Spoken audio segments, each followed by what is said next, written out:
Bienvenue dans Eh bien on discute, ton espace de discussion et de réflexion sur des sujets qui impactent nos vies. Alors stop les conditionnements, ici pas de tabou.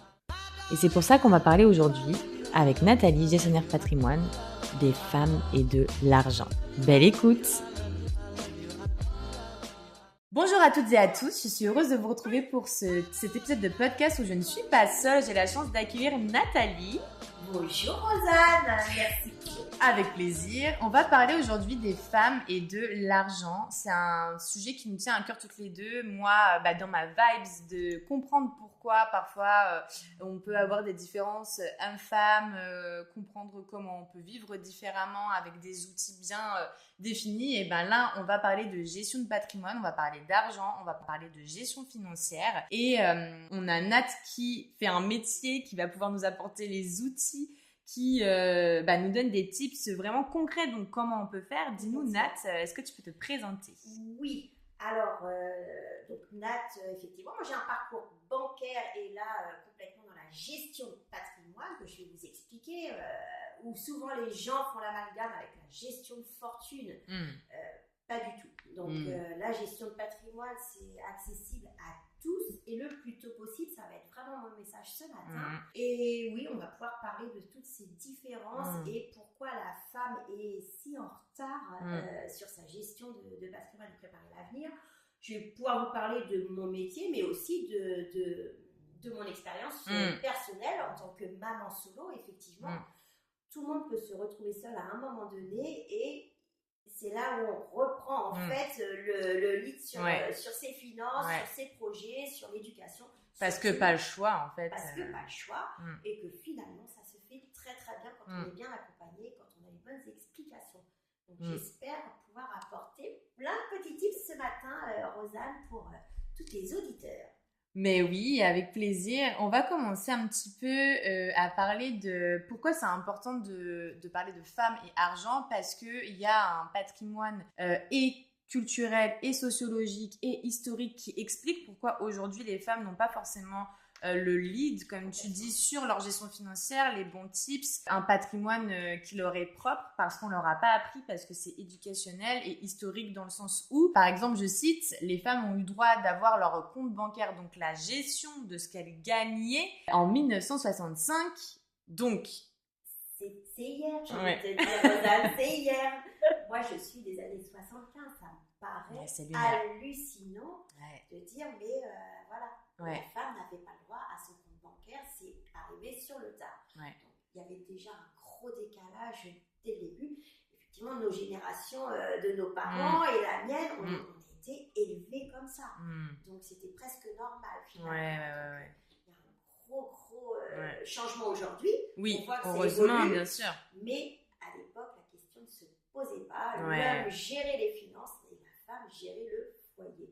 C'était comme ça. Et les femmes, elles étaient comme muselées économiquement parlant, sauf qu'à partir du moment où tu te dis que tu es muselée économiquement parlant, c'est que tu ne fais pas partie de la société, tu vois, tu peux pas agir en société. Et donc, du coup, c'est ce qui fait que la place de la femme a été amoindrie de cette façon-là, non pas parce que nous ne méritons pas la place qui nous revient, mais parce qu'on nous l'a un petit peu coupée économiquement. On nous a pas appris à faire autrement, tout à fait. Et c'est aussi éducationnel, c'est ce que j'ai relevé et j'ai regardé une vidéo pour préparer l'épisode de Louise Aubéry et de Titu Lecoq dont je te parlais tout à l'heure, qui a fait des études sur les femmes et l'argent justement, et le couple et l'argent. C'est très intéressant parce que comme tu disais, les femmes se retrouvent beaucoup plus dans l'intendance, dans les frais ménagers, et donc du coup ne se constituent, on va en parler tout à l'heure, mais pas de patrimoine dans le temps, mais plutôt à l'instant T. Et donc du coup, s'il s'avère qu'il y a une séparation, elles repartent avec beaucoup moins de choses. Et les femmes solo qui sortent d'un divorce tombent dans la précarité, alors que l'homme devient plus riche. Tout à fait. Parce que lui, du coup, à contrario, va avoir investi plus dans l'IMO, va avoir investi donc dans les murs, dans tout ce qui est gros patrimoine, et donc du coup va repartir avec et donc s'enrichir derrière. Et donc c'est là où on voit une disparité, mais si on nous apprend pas et on ne met pas en garde par rapport à ça et qu'on nous fait pas constituer une économie à nous, même en couple d'ailleurs, et on va continuer à perpétuer en fait ces erreurs. Pas les bons réflexes. C'est ça. En fait, c'est des bons réflexes qui nous manquent. Et du coup, je vous ai sélectionné une petite anecdote qui m'a paru quand même assez lunaire, c'est que ça commence vraiment dès tout petit, dès l'argent de poche. C'est-à-dire que les petites filles et les petits garçons qui ont la chance de recevoir de l'argent de poche, parce que ce n'est pas le cas pour tout le monde, mais on va dire pour celles et ceux qui ont eu la chance d'en avoir un petit peu quand ils étaient petits, on remarque que les petites filles reçoivent au fil des années moins d'argent de poche que les petits garçons, tout simplement parce que les petits garçons, eux, s'autorisent à demander des augmentations d'année en année, alors que les femmes, elles n'osent pas, de par leur statut qui est défini par l'éducation, qui est de ne pas faire de bruit, plutôt prendre soin des autres, comme tu disais. On peut faire le parallèle avec le monde du travail, où les femmes peuvent rester longtemps sans avoir d'augmentation parce qu'elles ne le demandent pas, alors que les hommes vont aller au taquet et se sentir légitimes de demander. Il y a, en fait, on est un peu enfermé dans cette charge mentale de gérer et l'intendance, voilà, notre rôle de femme, quoi. Gérer notre carrière professionnelle et souvent, effectivement, cette charge mentale de tout le monde aille bien à la maison et que le foyer tourne correctement. Ce qui est une réelle... Sans oublier sur le côté professionnel, mais où on ne peut pas s'épanouir à 100% quand on doit tout gérer effectivement. Ça, on le retrouve encore énormément aujourd'hui. Ouais, c'est vrai. Et dans tout milieu. Et dans tout milieu, c'est vrai. Qu'on soit cadre ou employé administratif, on peut le retrouver dans tout milieu. C'est pas que la femme ne sait pas gérer ni investir, ni parler d'épargne, c'est qu'on ne lui a pas appris. Et encore c'est toute la différence. C'est encore cette question de réflexe. Et c'est des choses qui existent depuis des années, qui restent encore un petit peu. Il y a encore quelques traces aujourd'hui. C'est comme, moi, c'est ce que j'appelle l'héritage inconscient, tu sais, de ce qu'on a. Enfin, moi, je sais que le rapport à l'argent, je l'ai bossé. Et aujourd'hui, je suis très fière parce que j'ai carrément une vision différente. C'est grâce à l'entrepreneuriat, très honnêtement. Aujourd'hui, je vais avoir beaucoup moins de mal à investir une grosse somme d'argent. Et encore une fois, cette grosse somme d'argent, ça va être différent pour toi comme pour moi, tu vois. Mais je vais avoir beaucoup moins de difficultés. Alors, je gagne plus aussi maintenant, voilà. Mais à investir, par exemple, pour une formation pour mon entreprise, à lâcher un gros billet parce que je sais que derrière, c'est un investissement et que je vais gagner en compétences et que du coup, je vais faire plus d'argent dans la logique des choses.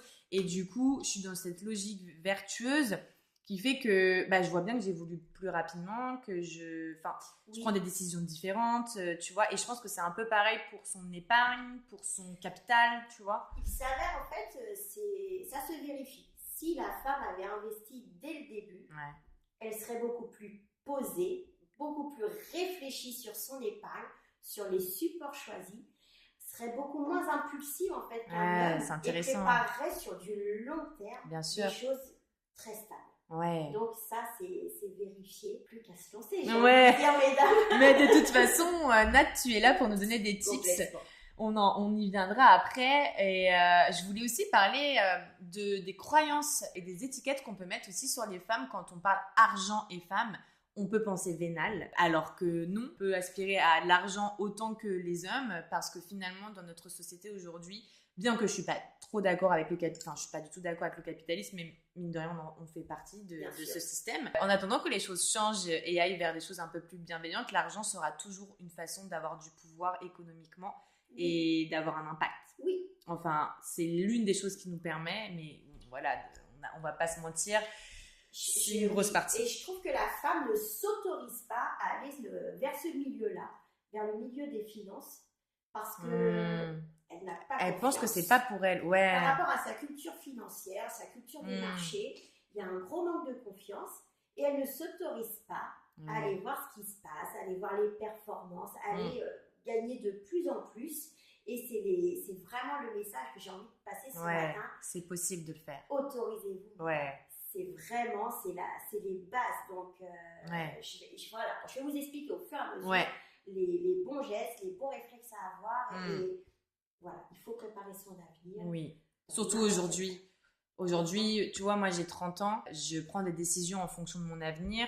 Par exemple, là, le fait de décider de signer un CDI en 70% et de développer mon activité à côté, c'est une façon de me protéger financièrement et dans le temps, parce que j'ai aspiration à investir au niveau immobilier et que j'ai la réalité du marché qui est que si je reste entrepreneur, bien que ça pète pas, que je gagne des des mille et des Bien mille, sûr. les banques, elles restent frileuses Oui. sur l'entrepreneuriat parce que, en fait, il n'y a rien qui garantit que tu vas continuer à gagner ça.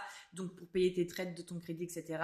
Donc, j'ai décidé de me sécuriser comme ça, de me dire, OK, je garde un côté salarié et un côté activité que je peux développer. Et en fait, j'ai trouvé un équilibre. Bien sûr. Et c'est parce qu'aujourd'hui, alors peut-être qu'un jour je rencontrerai quelqu'un, mais par contre je veux mon patrimoine.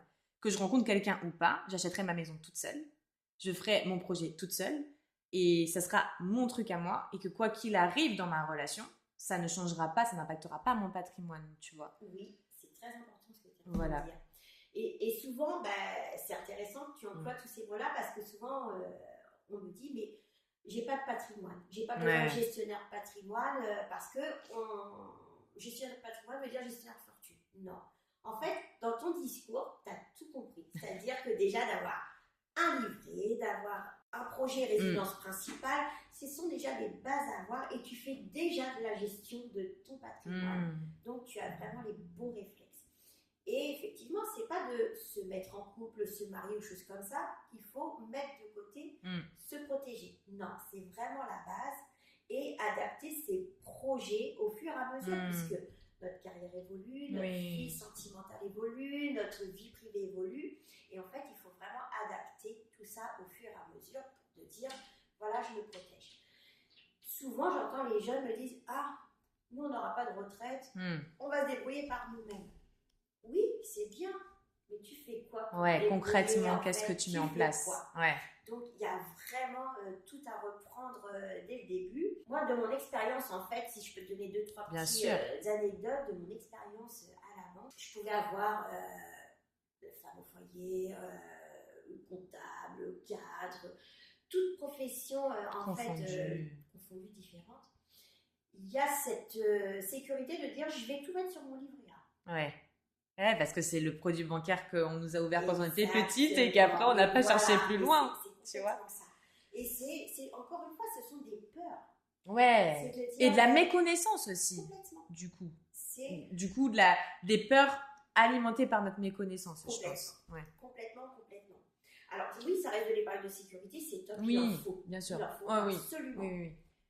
Mais c'est pas suffisant. Ça n'est pas suffisant. Il faut regarder avec l'inflation, il faut regarder tout ce qui se passe autour. On n'est pas éduqué sur les marchés financiers. On n'est pas du tout éduqué là-dessus. Donc voilà, c'est un vrai message fort et je suis super contente que tu m'aies invitée ce matin parce que voilà, c'est un petit peu mon combat de tous les jours d'apporter cette culture financière. Donc moi, mon rôle, ça va être ça finalement, de vous rassurer, de vous redonner confiance, de parler avec des mots simples, de vous expliquer ce qui existe et de s'adapter vraiment à vos projets court terme, moyen terme et long terme. Et c'est ce qu'on a fait d'ailleurs ensemble. C'est ce qu'on a fait ensemble. Et finalement, est-ce que mes messages sont bien passés? Regarde comment je parle aujourd'hui. J'ai quand même évolué. Ça fait combien de temps qu'on se connaît? Une petite année. J'ai dû prendre quelques mois pour prendre rendez-vous avec toi. On a discuté. Le projet IMO est bien rentré dans ma tête. Tu m'as fait comprendre que c'est possible, Rosanne. C'est juste que tu faut que tu vois sur le long terme et que voilà, tu mettes des choses en place pour constituer un apport. Voilà ce qu'on va te demander, etc. Tu m'as mis dans la réalité de ce que c'était d'investir, d'avoir quelque chose à soi. Et tu as fait partie de la façon dont je vois les choses aujourd'hui, tu vois, de me dire, OK, comment je vais faire? C'est aussi ça qui fait que je me suis dit, CDI, c'est pas mal. Parce qu'aujourd'hui, j'arrive à vraiment avoir un équilibre et j'arrive à faire les deux. Donc, let's go. J'ai de la chance, franchement, d'avoir trouvé cet équilibre. Et bien sûr, tu as contribué à la vision que j'ai aujourd'hui de l'argent. Déjà, et de mes possibilités pour aspirer à mes projets. Chose que j'avais pas forcément avant. Comme tu dis, j'étais décorrélée de ça parce que j'étais en mode... Déjà, tu m'aurais connue il y a 5 ans. Il était hors de question que je signe un CDI. Il était hors de question que je parle propriété. J'en avais rien à faire de la propriété, d'avoir quelque chose à moi. Aujourd'hui, là, j'ai déménagé. J'étais trop contente d'acheter mon frigo. J'étais trop contente d'acheter... Et toute seule, tu vois. J'étais trop contente de meubler mon appart avec mon argent. La femme s'affirme aujourd'hui. Voilà. Elle crée son entreprise, elle crée son patrimoine et il y a une forme d'indépendance, mais une forme de liberté. C'est ça. Et de fierté, de dire, mais voilà, tout ça, c'est grâce à moi et tout ça, c'est possible. Et je gère. C'est entre mes mains. Complètement. Ouais. Et je trouve ça top en fait que tu m'aies fait confiance. Ouais. Parce qu'aujourd'hui, de dire mais je gère mon patrimoine, ça ne veut pas dire j'ai 10, 15, 20 000 euros. Bah non. Ça, je l'ai compris grâce à toi. C'est-à-dire, c'est maintenant le plus tôt possible. T'as 30 euros à mettre, t'as 30 euros à mettre, c'est pas grave. On est déjà en train de se constituer et de préparer ton avenir. Ouais. Et de te protéger. Parce que oui, aujourd'hui, aussi. t'es femme, t'es indépendante, et voilà, demain, tu peux pas aller travailler, tu fais comment? Demain, tu peux plus payer tes factures, tu fais comment? Et voilà, tu anticipes ton projet sur du long terme, il faut toujours être sur de la projection, de dire je veux aussi ma maison, je veux ceci, je veux cela. Tout va évoluer, mais c'est maintenant, avec des petits moyens. Donc, c'est surtout ça le cœur de mon métier. C'est parce que tu as le montant sur ton compte bancaire, vraiment. C'est vraiment tes projets. Et voilà, moi, je l'affine au fur et à mesure par rapport à toi, ce que tu veux. J'ai envie de te dire, c'est à la carte, c'est du sur-mesure. Moi, j'ai plutôt une vision à 360 degrés de ta vie. Par rapport, effectivement, alors, la banque, elle est là, mais la banque, c'est plutôt cloisonné en fait. On est plus là sur le prêt, sur les assurances. Voilà, moi, je suis plutôt avoir la vision de 360 degrés, t'accompagner dans tous tes projets. J'ai envie de dire, tout le monde peut avoir un CGP, un conseiller en gestion de patrimoine. Il ne faut surtout pas s'en priver parce que non, c'est clair. Il n'y a pas de montant entre nous, il y a juste des projets et des solutions en face. Ouais, exactement. 1, 2, 3.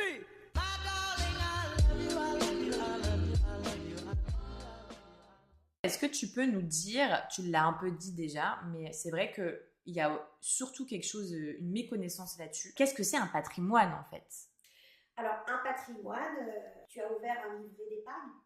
Bah, tu fais déjà de la gestion de patrimoine. Un patrimoine, c'est ton actif. Ton actif, qui peut être financier et matériel. Par exemple, est-ce que mon frigo et ma machine à laver que j'ai acheté fait partie de mon patrimoine? Est-ce qu'on peut dire ça ou pas? Quelque part, oui, c'est ton patrimoine, ça t'appartient, c'est à toi. C'est tout ce qui va être, qui t'appartient. Quand tu vas acheter ta résidence principale, c'est ton patrimoine. D'accord. Donc, tu fais déjà de la gestion. Effectivement, tu as acheté ton véhicule, tu fais déjà de la gestion pour que les choses finalement t'appartiennent. Le français, il est un peu comme ça. On aime bien que les choses nous appartiennent. Donc, oui, tu fais toi déjà à ton niveau de la gestion de patrimoine. Tout ce qui t'appartient est ton patrimoine. Ok, d'accord. Et donc, du coup, on peut partir du principe que le salaire ou notre rentrée d'argent qu'on a tous les mois est constituant de notre patrimoine. Et le fait d'allouer cette somme à certaines choses de notre vie et aussi le fait d'épargner, c'est de la gestion de patrimoine. Bien sûr, tout à fait. Il faut arriver à... dans ta tête, en fait, effectivement, tu vas avoir tes charges, tu vas avoir ton côté loisir. Il ne faut surtout pas l'oublier. C'est clair. Il faut vraiment arriver à séparer. À cloisonner, en fait. Complètement ton salaire, de dire, voilà, j'ai tant de charges, j'ai besoin aussi de m'aérer, de sortir, d'avoir mes loisirs. Une petite enveloppe. Et j'ai mon épargne de précaution qui peut être une vraie partie en disant, ben voilà, j'ai mon petit livret qui va me servir pour... ça va être le week-end, les vacances, ou une galère. Voilà, le frigo a changé, comme tu disais, en fait. Il est là, il sert à ça. Et après, il faut ta petite partie aussi, ou une grosse partie. C'est effectivement, comme tu disais tout à l'heure, on n'a pas tous la même capacité ni la même notion, en fait, en fait, je dors tranquille si j'ai tant sur mon compte. On ne va pas tous avoir le même rapport à l'argent. C'est un vrai truc psychologique. Gens vont pouvoir dormir correctement s'ils ont 2 salaires d'avance. C'est ce qu'on conseille, non? Moi, j'ai entendu que c'est ce qu'on conseillait, d'avoir au moins 2 salaires d'avance sur ton... est capable de le faire. Ça, c'est clair, dans le monde d'aujourd'hui, peut-être pas. Après, il y a la capacité à le faire, parce que du coup, je pense qu'il y en a qui sont sous l'eau, qui ont des charges beaucoup plus grandes parfois que ce qu'ils gagnent. C'est une réalité aujourd'hui.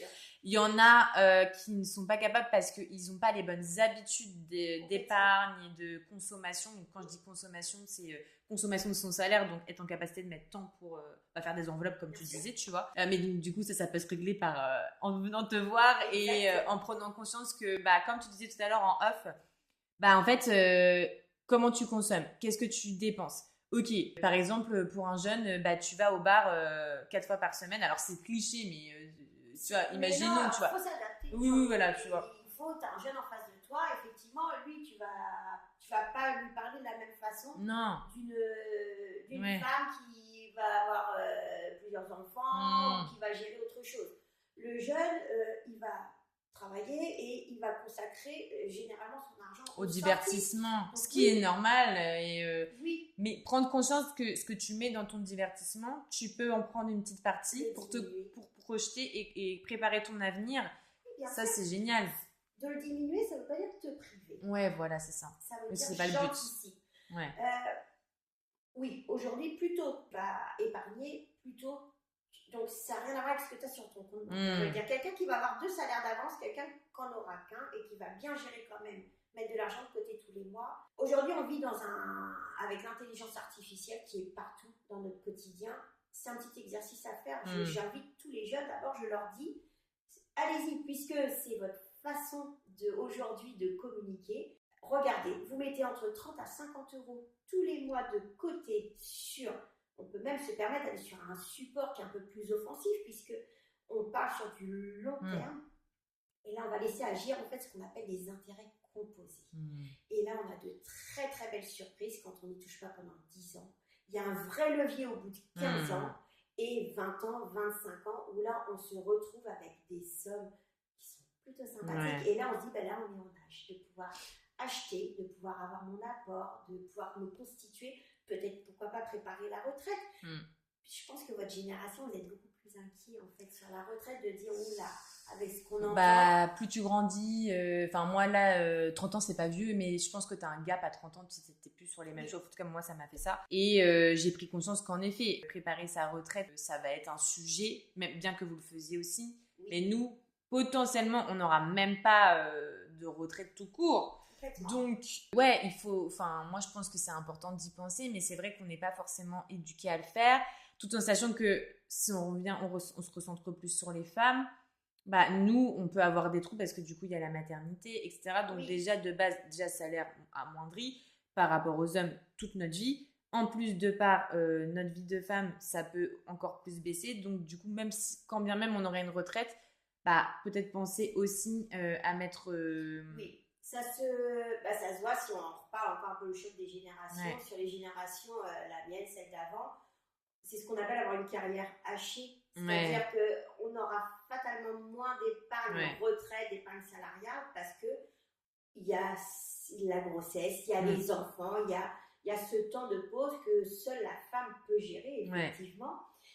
Que l'homme n'a pas du tout. Donc, qui auront un impact bien sûr. Donc, c'est de se dire aujourd'hui, j'anticipe, je prépare, que je sois en couple ou pas, ou je me retrouve seule. Ça veut dire, si je me retrouve seule, je l'ai préparé, je l'ai anticipé, et je peux, en fait, vieillir tranquillement. C'est ça. Sereinement. Et du coup, si on parle concret, je vais te donner des typologie de personnes. Tu vas nous dire ce que tu pourrais conseiller et par où elles pourraient commencer si elles partent de zéro ou si elles voudraient améliorer leur capital, leur patrimoine, du coup, vu qu'on parle de ça. Pour une femme, par exemple, qui est en couple avec des enfants, qui a qu'un livret, qui n'est pas mariée, mais qui, du coup, n'a pas forcément beaucoup investi dans l'IMO, c'est plus l'homme, mais en fait, l'archétype qu'on a un peu défini tout à l'heure, tu vois. Qu'est-ce que tu conseillerais dans un premier temps de mettre en place pour se constituer quand même un capital et se mettre à l'abri, vraiment elle, bon, après bien sûr, quand on est femme et maman et ses enfants, mais tu vois, s'il arrivait quelque chose et qu'elle ait même au sein d'un couple, une liberté financière et économique. Si on prend vraiment cet exemple-là, alors sur l'aspect couple, que tu sois en union libre ou pacsée, on sait qu'aujourd'hui on ne se marie pas forcément. Il n'y a rien qui va te protéger mieux qu'un mariage. On est bien d'accord. Ce qui est super important. Et pourquoi ça ? Est-ce que tu peux nous expliquer pourquoi ? Parce que tu as un contrat ? Il y a un contrat. Et ça, c'est très important. Après, quand on ne veut pas se marier, en fait, il est très, très important de se protéger. Alors, c'est pas de penser des choses un peu tristounes. Non, mais la vie fait que... Voilà, un des deux disparaît, il se passe quoi ? Ça, c'est très important. La première chose à faire, c'est de se protéger et d'aller faire un testament chez le notaire. C'est vraiment... C'est vrai, ça, il y a quelques notaires qui le font gratuitement. Il y a, après, il y a de quoi s'arranger et Mm. puis demander à votre entourage. Ça, c'est la première chose à faire Ok. sur l'aspect couple. De dire, ben voilà, aujourd'hui j'ai ma situation, c'est pas grave, on n'a pas besoin de se marier pour s'aimer, ok. Mm. Par contre, je me protège. Ok. On ne sait jamais ce qui peut se passer. Mm. Et donc, un testament. Ok. C'est la première chose à faire. Le mariage est lieu. Mais voilà, encore une fois, c'est un autre projet. Oui. Et c'est une autre façon de voir aussi le couple. Quand tu as des enfants, ça va être la même chose. Tu as envie de les protéger. Alors, ton petit livret, on va pas revenir dessus, mais il est là pour te dépanner. Ce qui va vraiment te protéger, c'est une ouverture d'assurance vie. Alors, c'est pas une assurance sur ta vie, c'est une épargne qui va travailler beaucoup mieux que ton livret d'épargne. Non seulement il a un vrai levier fiscalement, mais lui, il va te protéger parce que tu peux désigner en fait tes bénéficiaires et en fait leur déclencher des abattements, voilà, il y a beaucoup Après de choses, ça, il y a un tu vrai conseilles levier. par rapport à ça. Complètement. Ok. Alors, il y a ton épargne à constituer en cas de vie. Ouais. Donc, toi, tu vas pouvoir en profiter. Et quand tu regardes un rendement sur une assurance vie par rapport à un livret, pas photo. Ouais, bah ouais, c'est clair. Ah oui, oui, Ton oui. livret, il est là pour, je fais un petit virement à droite à gauche, je remets. Il est là, c'est de la précaution. Voilà. Ok. Il faut que ça reste disponible tout de suite. Il n'est pas là pour te faire la performance. Il n'est pas là pour ça. Après, il faut vraiment que tu mettes en place le plus tôt possible quelqu'un qui va réfléchir à se constituer cette épargne-là sur une assurance vie va déjà perdre beaucoup d'argent par rapport à quelqu'un qui l'aura compris. J'ai envie de te dire, quelqu'un de 18 ans et 28 ans, tu vois déjà la différence Bah, bien sûr. d'épargne. Donc, il faut penser vraiment long terme. Il faut penser long terme. L'assurance vie, faut vraiment... Alors, moi, je l'explique. Hein, je fais des petites soirées, mais ça, on en reparlera juste après pour vraiment l'expliquer et l'importance que ça a. L'assurance vie, c'est surtout une prise de date.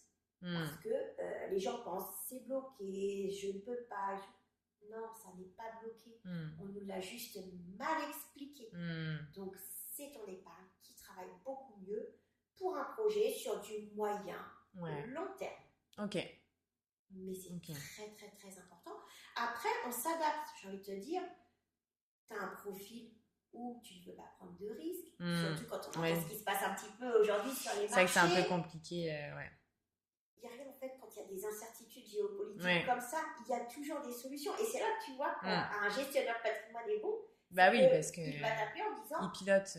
Je vais te sécuriser. Il y a toujours des solutions pour tout le monde. On peut venir sécuriser et on peut venir décliner en fait ton épargne, elle se permet d'aller booster, d'aller chercher des petites choses un peu plus exotiques parce qu'on a du temps devant nous. Ok. Encore une fois, ça appartient à chacun de dire moi je peux me permettre de mettre 200 €, moi je peux me permettre de mettre 30 €. Le tout c'est d'avoir l'habitude de se constituer ça et après t'augmentes. Et que ce soit linéaire. Ok.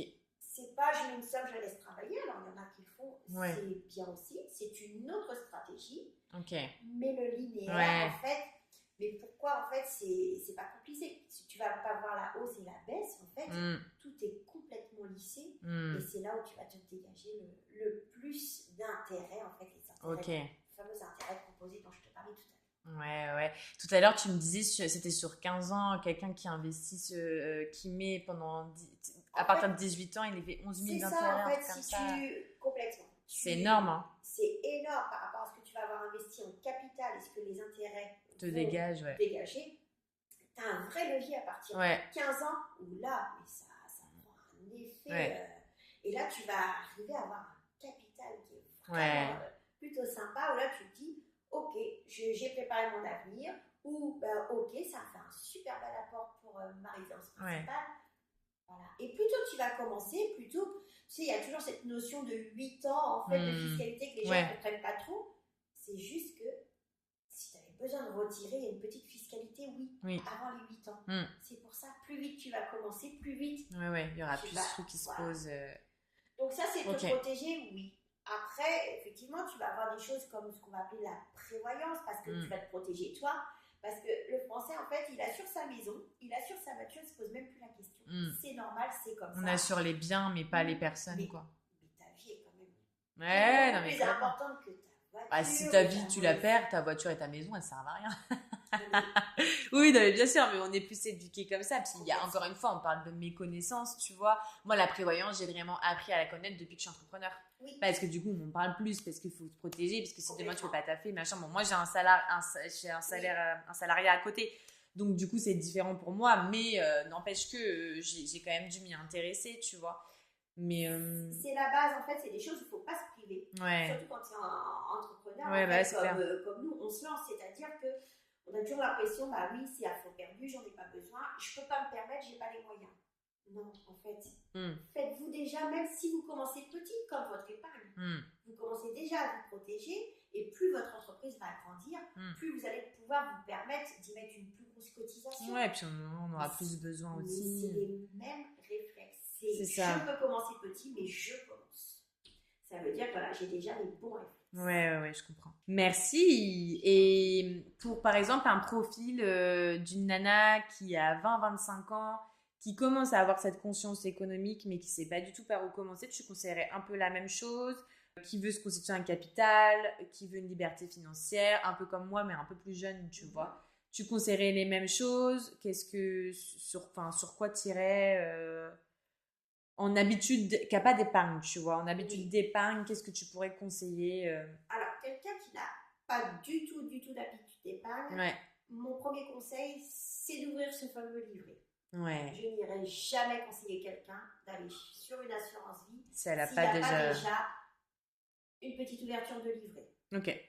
Après, à chacun de mettre ce qu'il veut dessus. Mais ça, c'est la base, c'est le commencement.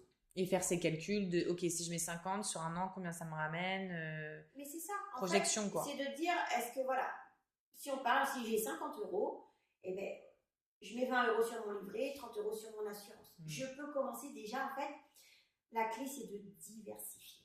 Ok. En fait, c'est jamais, tu sais, comme on dit, on ne met pas les œufs dans le même panier. C'est vrai. Ça prend tout son sens, mais c'est la réalité. C'est que je commence à diversifier pour aller chercher, en fait, des petites, du rendement, me sécuriser, du long terme et des choses pour me dépanner tout de suite.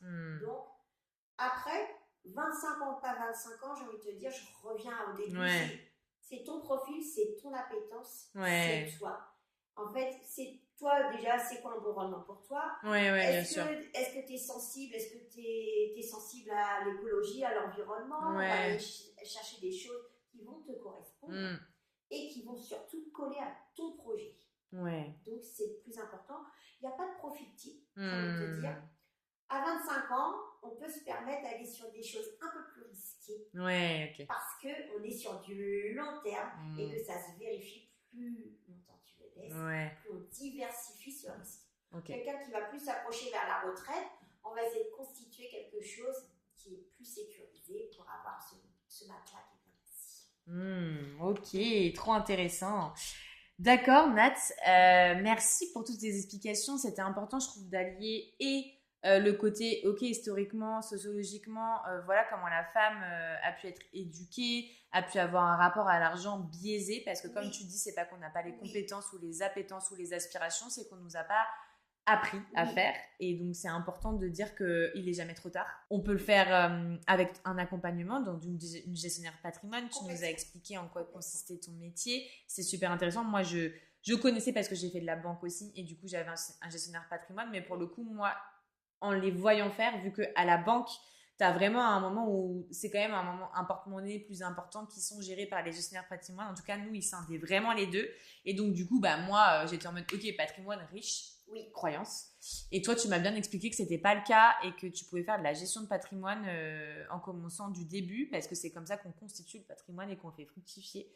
Donc, merci pour ça. 1, 2, 3.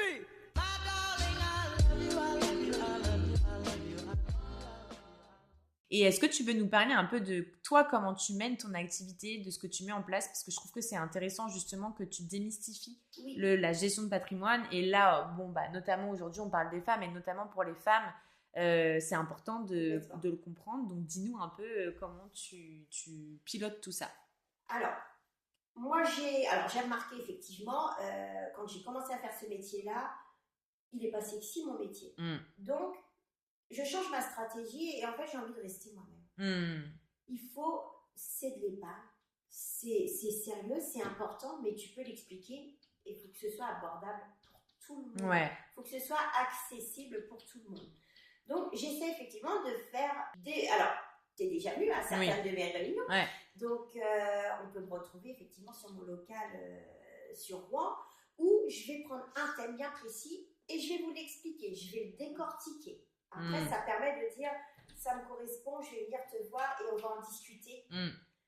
Parce que c'est important aussi de savoir qu'on peut venir te voir avec un projet pour que tu, ou pas d'ailleurs, comprendre ce que tu fais et se dire j'ai envie d'épargner, j'ai envie de fructifier mon argent, j'ai envie de piloter tout ça, mais je sais pas du tout comment faire. Ou avoir un thème bien défini, comme tu disais, et que ton premier rendez-vous, en fait, ce qui paraît très bizarre pour tout le monde, est gratuit et sans engagement parce que toi, tu es aussi dans l'accompagnement. Alors, le but, bien sûr, c'est que ce qui est gagnant-gagnant pour tout le monde, c'est qu'on signe avec toi parce que bonne relation, parce que confiance, parce que solution apportée qui match avec nos besoins. Et c'est ce qui se passe avec la plupart des personnes qui viennent te voir. Mais tu as un premier rendez-vous où tu es dans le conseil, où tu es dans l'analyse de notre situation.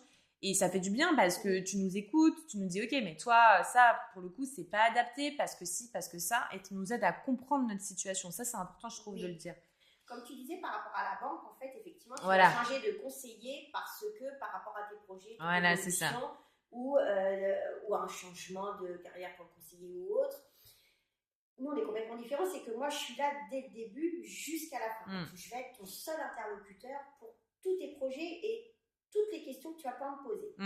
Effectivement, il ne faut pas se priver. Un bilan, c'est qu'on va appeler de faire une audit patrimoniale, c'est gratuit. Donc, il faut venir me voir.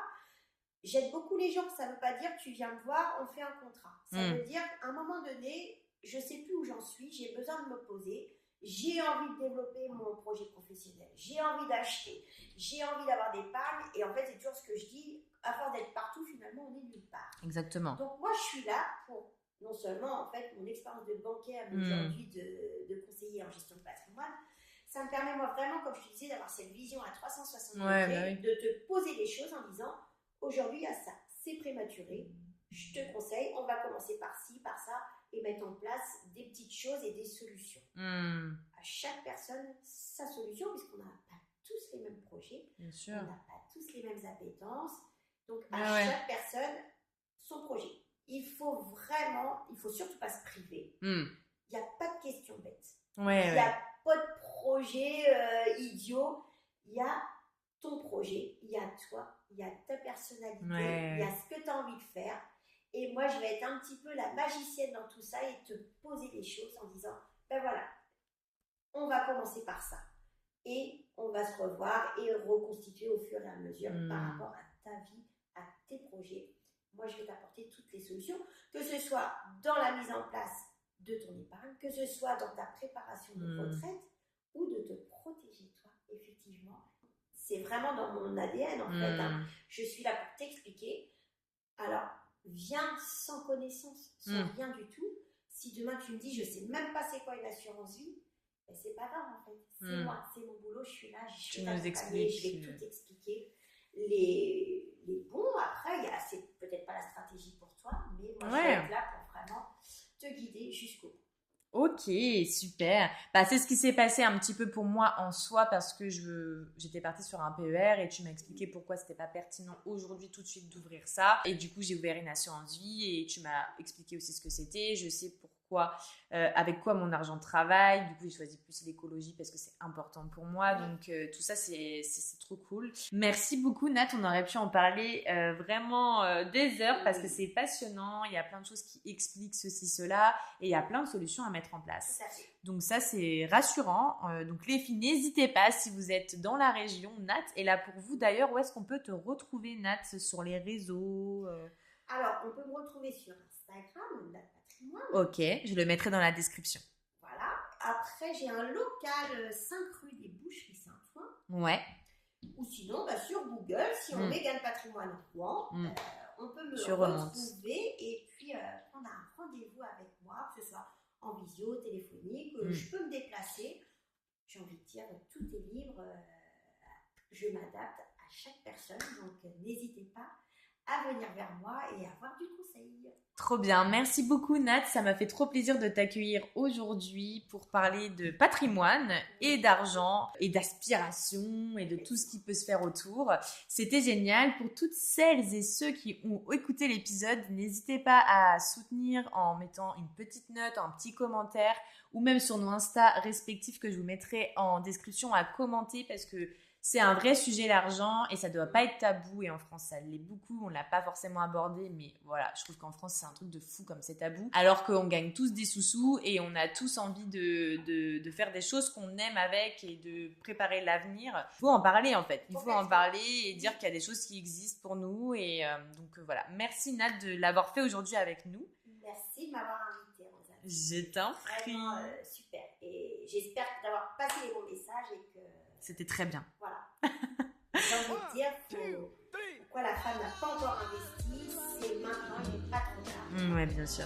Ça, c'est important. Le tout, c'est se poser, se lancer, de dire ça y est, je reprends tout en main et après, vous laissez faire.